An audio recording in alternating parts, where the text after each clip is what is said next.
ప్రైజులండి. ప్రభు పేరిట అందరికీ వందనాలు. నా పేరు గాబ్రియేలు. చిన్న విషయం గురించి మాట్లాడటానికి వీడియో చేయడం జరుగుతుంది. ఇది డైరెక్ట్గా ఎవరికి చెప్దాం అనుకుంటున్నానంటే, లూసిఫర్, నీకే ఈ మాట చెప్తున్నాను. నీవు ఒకానొక సమయంలో మిఖాయేలు చేతిలో చావు దెబ్బతిని కన్ను లొట్టపోయి బయటపడ్డావు. నీకు అప్పుడే అంతం వచ్చేది. కానీ దేవుని తీర్పు కొరకు మిఖాయేలు, మహాదూత మిఖాయేలు నిన్ను వదిలేసాడు. దేవుడే చూసుకుంటాడని చెప్పని. కానీ నువ్వు ఉండే కొంది ఎంత పేటరేగిపోతున్నావంటే, ఒక దేవుని సన్నిధిని దూషణ పాలు చేయటం, దేవుని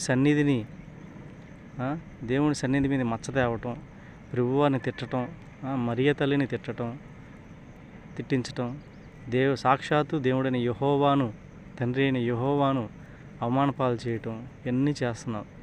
ప్రభువారు ఇవన్నీ చూస్తున్నారు. గుర్తుపెట్టుకో, నువ్వు ఎవరినైతే నీ దురాత్మలు పంపించి వాళ్ళని ప్రేరేపించి దేవుని నామానికి అవమానం కలగజేస్తున్నావో గుర్తుపెట్టుకో. యెహోవా దూతగా నేను చెప్తున్నాను, ఖచ్చితంగా నీకు ఎంత ప్రమాదకరమైన స్థితి ఉండిద్దంటే అంత ప్రమాదకరమైన స్థితి ఉండిద్ది. తండ్రి సన్నిధి మచ్చ కలగజేయాలని చూస్తున్నావు. దేవుని నామానికి అవమానకరంగా కలగాలని చెప్పి చూస్తున్నావు. ఇవన్నీ దేవుడు చూస్తున్నాడు. నీకు ఇదే స్ట్రైట్ హెచ్చరిక. దేవుని నామానికి అవమానం కలిగిన, దేవుని సన్నిధికి అవమానం కలిగిన, దేవుని సేవకులకి అవమానం కలిగిన, దేవుని అభిషిక్తం పొందిన దైవజనులకు కానీ ప్రవక్తలకు కానీ అవమానం కలిగిన నీకు చాలా ప్రమాదం. గుర్తుపెట్టుకో.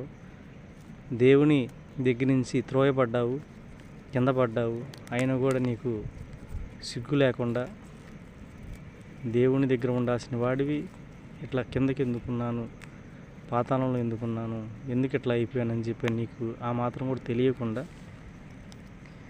ఇష్టానుసారంగా దేవుని రాజ్యాన్ని, నీతిని వెతుకుతున్న దైవజనుల్ని, దేవుని నీతిని రాజ్యాన్ని వెతుకుతున్న ప్రవక్తల్ని, సువార్థికులని, దైవ సేవకులని ఎంతోమందిని హింసిస్తున్నావు. ఎంతోమందిని అబాస్పాలు చేస్తున్నావు. దేవుని సన్నిధికి, తండ్రి సన్నిధికి మచ్చ కలగజేయాలని చెప్పి ఆలోచన చేస్తున్నావు.